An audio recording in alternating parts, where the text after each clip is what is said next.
Then shall we just bow in prayer for a moment? Our Father, we thank thee that we can turn to thee again and to look into thy word. And we pray for help as we do so, just to learn more of the Lord Jesus. We give thee our thanks in his precious name. Amen. Then I want to read some verses from Mark chapter 10. Mark chapter 10, verses 32 to 34. And this is one of the occasions in Mark's Gospel when the Lord Jesus speaks to his disciples about his forthcoming death. So Mark chapter 10 and verse 32. And they were in the way going up to Jerusalem. And Jesus went before them, and they were amazed. And as they followed, they were afraid.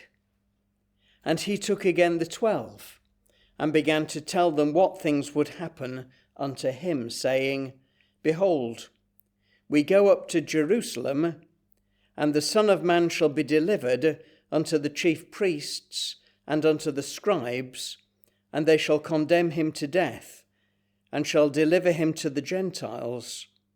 And they shall mock him, and shall scourge him, and shall spit upon him, and shall kill him, and the third day he shall rise again. And we praise that God will bless to us the reading from his own precious word. Mark chapter 10 tells us of a journey. It's a journey from east of the River Jordan, crossing the River Jordan, and going up to Jerusalem. Now, you don't actually read of the Lord Jesus and the disciples and others crossing the Jordan, and you don't really read much of the journey itself, only a little bit here and there. But we see various incidents along the way of the journey throughout the chapter. So the Lord Jesus answers hard questions. He deals with the rich young ruler who comes to him from verse 17. He answers the disciples' questions and requests. And then at the end of the chapter, blind Bartimaeus receives his sight.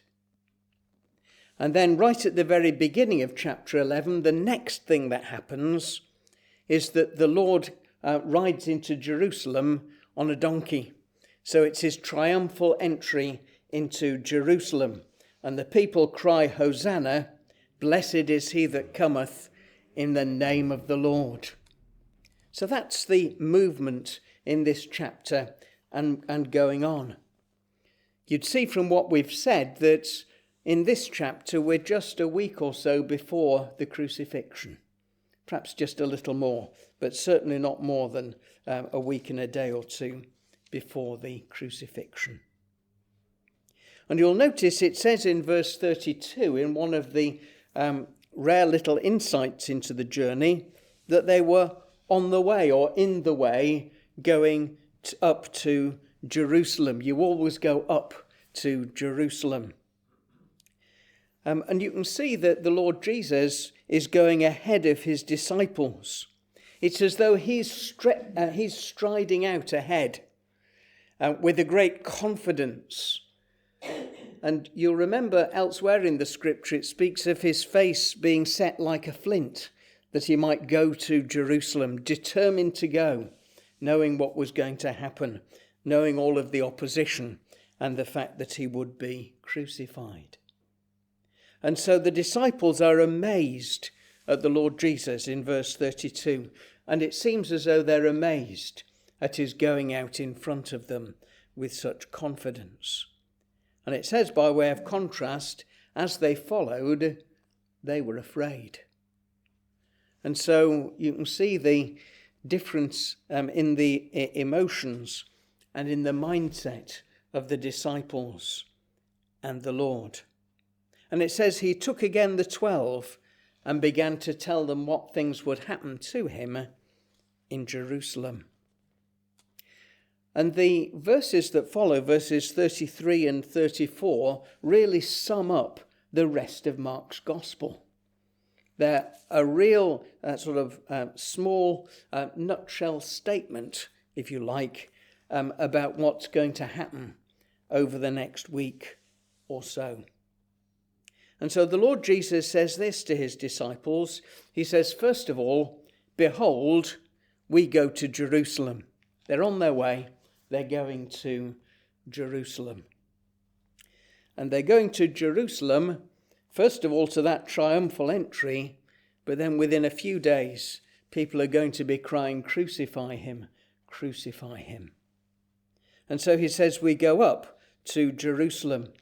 And going up to Jerusalem and being in Jerusalem really sums up the next two chapters. We've already thought about the triumphal entry into Jerusalem.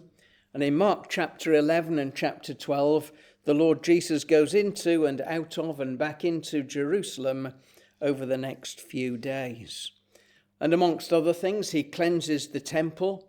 He says, my house shall be called of all nations the house of prayer, quoting from the Old Testament, but you have made it a den of thieves.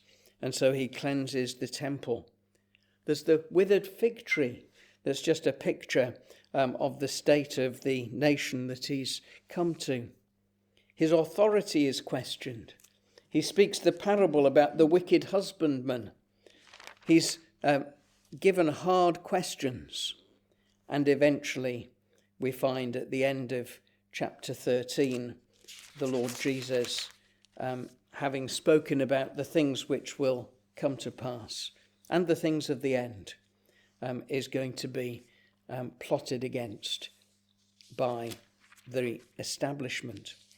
And so that's chapters 11 to 13. I've only just mentioned what's in them very briefly. You can read them for yourselves later. So behold, we go up to Jerusalem. And then he says in our few verses in chapter 10, verse 33, and the Son of Man, that's a reference to himself. It's in fact far more than the fact that he is a man. He is, of course, both God and man. But the Son of Man is a title which comes from the book of Daniel and is something which speaks of the Messiah. He says, the Son of Man, referring to himself, shall be delivered unto the chief priests and unto the scribes. Well, that happens in chapter 14, and we don't need to read it, but you'll see that the Lord Jesus, he's anointed at Bethany. There's then a conspiracy of Judas with the leaders. He then eats the Passover, goes to Gethsemane. He's betrayed and arrested and taken to the religious authorities. So that really tells you about chapter 14. The Son of Man shall be delivered unto the chief priests and unto the scribes, and they will condemn him to death. And that's exactly what happens in Mark chapter 14. You'll see that verse 64 says, this is the high priest speaking, ye have heard the blasphemy, what think ye? And they all condemned him to be guilty of death. So he was condemned to death. And then he goes on, after what we've just read, and they shall condemn him to death and shall deliver him to the Gentiles. And that's exactly what happens in chapter 15. So in Mark chapter 15, the Lord Jesus is delivered to Pilate. And even though Pilate doesn't want to sentence him to death, eventually he gives in, and he does. And so that's there in Mark chapter 15. And it says they shall mock him and shall scourge him and shall spit upon him. Well, that's all there in Mark 15. And they shall kill him. And we have the account of the crucifixion, which in the end, which finishes in verse 37. Jesus cried with a loud voice and gave up the ghost. That means he breathed his last. And the veil of the temple was rent in twain from the top to the bottom. And you remember that the centurion in verse 39 of Mark 16 says, truly, this man was the Son of God. So we've got the Son of Man, who's the Messiah, and we've got a confession to the Son of God in verse 39. And we then have his burial. And then you'll see that back again in Mark chapter 10, verse 34, it says that they shall kill him, and the third day he shall rise again. Well, that's Mark chapter 16, because in Mark chapter 16 we have the resurrection. And, if the Lord Jesus had died and remained in a tomb, then we wouldn't have a Saviour as the Saviour that we have. If the Lord Jesus had simply died and that had been it, we'd have had a prophet, but we'd have had no more. And yet the Lord Jesus, not only did he lay down his life for us and shed his precious blood, but also he rose again the third day. He said elsewhere, I have power to lay down my life. That means I have authority to lay down my life and authority to take it again. He said, this command have I received of my Father.